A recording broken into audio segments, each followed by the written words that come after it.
So Jim, my hope is that the FAA in the next year or so is going to offer some type of a small unmanned aerial system or drone license or certification for those who don't have a pilot's license. And ideally it's going to be something online, because in my opinion that's going to streamline the training to make sure everybody's receiving exactly the same thing. It's not going to burden all of the small fixed base operators that are currently giving manned pilot's license. And that information is going to cover such things as reading aeronautical charts and differences in airspace and weather and other information that's going to be actually interesting to most people who have aviation as a hobby. And that's really what this is. This isn't, if you're flying it as a toy, then let it be a toy and operate under the hobby model guidelines. Right. If you're exceeding that, then really you're in the aviation business. And the more you learn about that business, the better off and safer you're going to be. And I think that that's a good thing, because Jim, if you and I were race car drivers, and let's say you're a pro driver and you're driving around the track at 200 miles per hour, do you want me, a novice driver, who has just purchased my first vehicle, my 1982 Toyota pickup truck, and you're in your Formula One car at 200 miles per hour, do you want me pulling onto that roadway with you?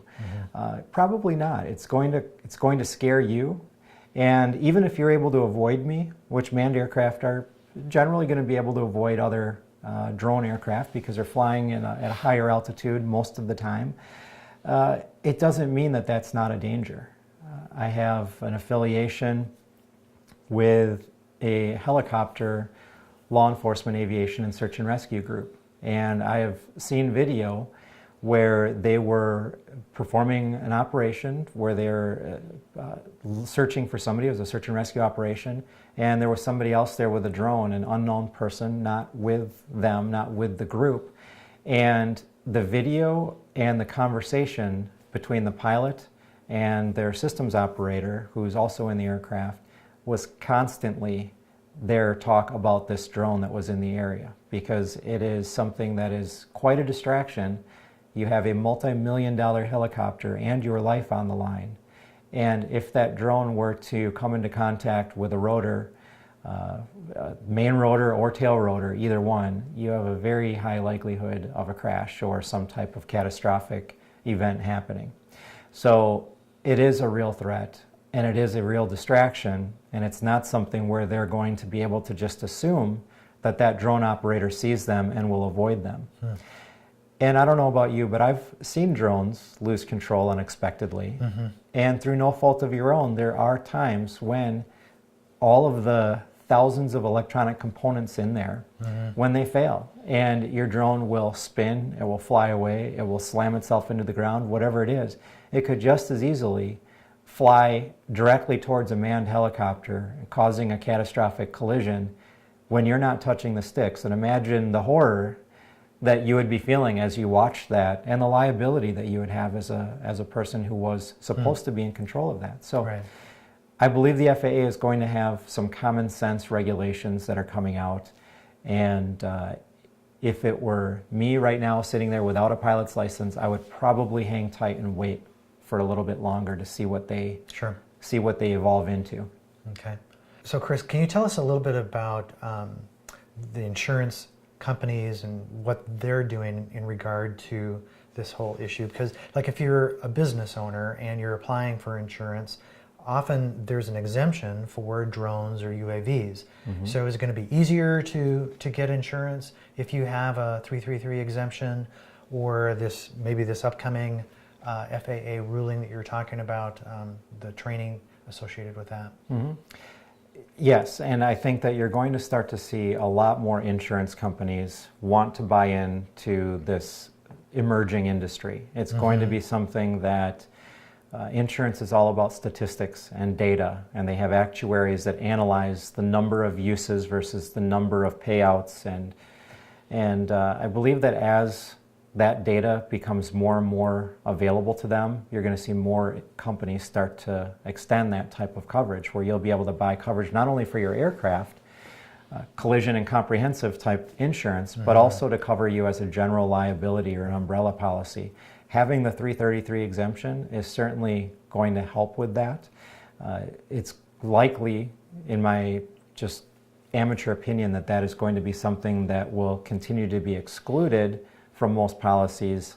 You'll have to buy a separate policy from your same agent, more than likely, that will specifically cover those types of operations. And I do believe that we're going to see a lot more of that becoming available in the next months, and in a year from now it's going to be a totally different climate for the insurance industry as well. I want to know more about the mandatory registration. This has been in the news recently, and so are they going to be looking at our flight routes and how high we go, and are they going to be monitoring all that data, or what's happening with the, and then what about retroactively? Are all of us going to be required to be registered? Mm-hmm. And that is a very good question, because it's really one of the first times that the FAA has stood in the spotlight and outlined what their next step is going to be. And really what their press conference was, it was not regulation going into effect. It was them stating that they have formed a task force to explore regulation. I see. And they hope to have a proposal out by the middle of November, and they hope to have regulation in place by the middle of December. The primary regulation that they're planning to have in place is going to be the registration, the mandatory or required registration of all small unmanned aerial system aircraft, or drones, that we've been talking about. And that is retroactive. So if you purchased your Phantom or your drone a year ago or 2 years ago, 5 years ago, you're going to be required to now go forward and register that. And I don't know yet, it's unclear if that's going to mean a tail number registration like we were discussing earlier, or if that's going to mean some other type of registration. I assume it's going to mean a tail number. It's going to be some type of unique identifier, just like you have on your cars. So anytime you operate a motor vehicle on the roadway, whether it's a car or a motorcycle, you need to have your registration plates on it to be operating legally. The same is going to be true, it appears, for drones. And really the reason is, and I believe that this is common sense, I agree with it, is that if there is an incident, if there's a crash, if there is a violation of airspace, if there's something that goes wrong, the FAA wants to be able to pick up this shell off the ground and look at the number and be able to identify who that goes to, just like if you were in a car wreck. Right. As far as if they're going to be monitoring all of our activity, I don't believe so. They don't have the resources to do that, and the government doesn't seem to have the budget to implement those types of resources that it would take. My guess is that you will have to file a flight plan for certain types of activities in certain types of areas, especially if you're close to a major airport or in a major metropolitan area. But for most of us, the registration is going to be simple and affordable. And I believe the current registration standards are it's $5 for a number of years. I don't recall if it's 1 or 2 years, but it was much, much less than I pay for my vehicle registration. So I didn't think that it was that big of a deal. I know that people are concerned about it, and there's people thinking, do I need to register my Blade Nano QX that I fly around my living room? Do I need to register my paper airplane or my rubber band airplane? And as silly as those things sound, I believe the answer is going to be no. You will not need to register those things. If it's an indoor aircraft, there's going to be no requirement. Sure. If it's an outdoor aircraft flying above the model standards, I would say it's absolutely going to need to be registered. And if it's an outdoor aircraft flying within the model hobby standards, it may need to be registered. That's still to be determined, and I'm waiting for that next step from them. It is funny. There's a lot of different aircraft you were talking about. Yes. You know, everything that's motorized to things that are, you know, you're just throwing a paper airplane. So exactly. So, and then Jim, I also wanted to discuss just briefly some questions that I've been asked quite often, and that is, who is really in charge of drones in the airspace? Mm-hmm. And I've seen on the news and on the internet that there's a lot of people, or a lot of municipalities, cities, some of them very large cities, that are passing drone regulations to ban or significantly restrict the use of drones in their area. So how does that fit with the FAA? Because we've been talking about the FAA regulating this. So how could the city of Albuquerque, New Mexico, for example, or Los Angeles, California, how do they fit in there? And the answer is pretty simple. If it's in the air, it's the FAA's jurisdiction, and they are the ones who control the national airspace.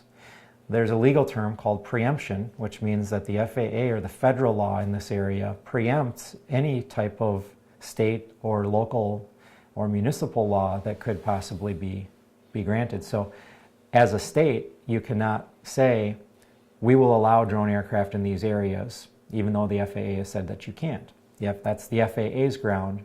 They control that. What municipalities can do, or states can do, is they can designate certain areas where they say you cannot take off or land a drone aircraft from this ground. They control the ground, the surface area. So if you have a critical infrastructure such as a power plant, maybe even a nuclear power plant, or some type of a critical grid infrastructure, or a bridge, the Golden Gate Bridge, something like that, the state or local authority can say that within 2 miles, okay, whatever number they choose, within 2 miles of this infrastructure, you may not take off or land an aircraft. And therefore, if they see you in the air above that infrastructure, they know that you must have taken off or landed within that, or you're violating FAA guidelines and you're flying outside of your line of sight. Mm-hmm. Because even with the 333 exemption, I'm going to back up just for a second, you have to still maintain line of sight of your aircraft. You're not allowed to fly with first-person view or FPV. I see. So if I have a bridge and I know that the line of sight unaided is defined as a half a mile, and I have a 2 mile cone around that where you can't take off or land as the local authority, if you're now flying above that building or that bridge or whatever it is, then you're in violation. You're either in violation of the FAA law or the local law, and you can expect that an officer has some legal ground at that point to cite you. It'd be a forfeiture, or maybe if it's a state law, you could even be arrested. It's just really going to depend on what those laws are, and that's going to vary by every state. There is nobody who will be able to go online or go on YouTube with a video and explain to you what every state and every municipality will do, because they're all different. So what happens if you are approached by a police officer? You know, maybe you're completely thought you were innocent, had no idea that you were in an airspace that was restricted. Well, the best thing to do is to ask if you can go ahead and land your aircraft. Let them know that you've got an aircraft in the sky, and know that they're probably responding to a complaint. So they've got a duty and a reason to be there. I see. More than likely, somebody has called in, whether they were right to do it or not. If the average neighbor calls and says there's somebody flying a drone and you're flying yours above your home, it's totally legal, you can do that. But the neighbors don't know the law, they're not expected to, so they call it in. The officer is more than likely going to show up to talk to you. And the best course of action is to inform them, yes, I've got a drone, it's in the sky, I'm going to bring it in for a safe landing so that I can maintain control of it, and then talk to them. Be polite and professional, and you're in most cases going to get a polite and professional officer to speak with you. And usually, right now, most officers, I'm going to suspect, don't know exactly what all the FAA guidelines are, because there is a lot of controversy surrounding them.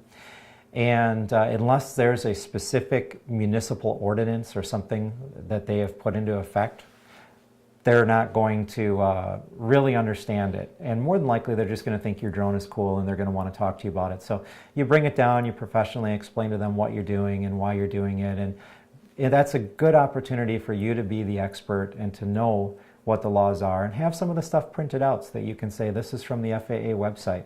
I carry information in my case that has some of the guidelines so that I can say, here are the guidelines, here's why I'm operating. If you don't wish for me to do it anymore, I'm not going to argue. That's not an argument that you want to have. You just pack up and leave and go find another spot. There's plenty of beautiful places to fly. So what I hear you saying is, don't be really defensive, don't be argumentative, just be honest, have a normal conversation with the person, with the police officer, and likely nothing terrible is going to happen. That's what right. What if you're in a national park or state park and a police officer or a park officer approaches you? Yeah, so it's important to understand that the park rangers have the very similar authority as a regular police officer, but their jurisdiction is within that park. And so they have the right to come up and explain to you. Hopefully they're going to take it as an opportunity to explain and educate that there is a no-fly zone over that national park. Not all state parks are going to have it because, again, that's up to the state.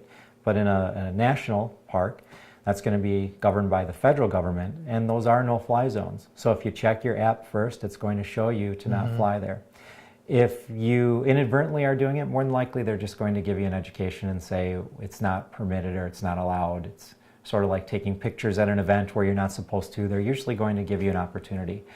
If you were to continue to press the issue, then you can expect that they're going to continue to press their side as well. That will likely result in you being asked to leave the park. It may be resulting in some type of a forfeiture or penalty. It may result in them calling the FAA's hotline to report infractions. So park ranger could call the FAA and say this is what this person was doing, and then you've got a federal agency who is, again, looking to make examples out of people. So you're better off to just explain that you didn't know and move on to another area. Okay. Yeah. Well, this has really been good, Chris. Thank you so much for coming and just explaining all these various aspects of the certifications, of registration, and we've just really covered a lot of topics. Sure. Yes. Thank you so much. You're welcome. Thank you.